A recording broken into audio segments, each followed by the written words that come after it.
A plus B syllabe, C métaphore, grammaire, W hypothèse, oxymore. Si ça saucisse 100, c'est 600 saucisses, 100 aussi. Y, Z. Bonjour professeur. Bonjour Marie. Un message de Bertrand qui vit en France. Il aimerait en savoir un peu plus sur l'expression « donner des noms d'oiseaux ». Ah oui, ça je connais. Une fois on m'a appelé Macaille. Et c'est toujours mieux que Bécasse, non? Dites-nous professeur. Oh, ça c'est sûr, Marie.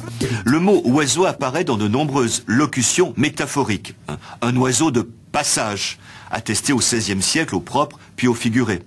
Un oiseau de mauvais augure, relevé au XVIIe siècle au propre puis au figuré. À vol d'oiseau, c'est-à-dire en droite ligne. Cette locution date du XVIIIe siècle. Dès la fin du XIVe siècle, l'oiseau s'utilise familièrement pour désigner un individu. Cet emploi peut être pris en bonne part. Ainsi, La Fontaine parle d'un rare oiseau pour désigner un individu d'exception. Cette locution se fige au cours du XIXe siècle sous la forme oiseau rare. Mais généralement, l'usage en est légèrement péjoratif. À partir de 1830, se répand l'expression « un drôle d'oiseau ». Elle désigne un individu bizarre ou excentrique. De la péjoration, on passe aisément à l'insulte. Ce drôle d'oiseau se fait traiter d'oiseau.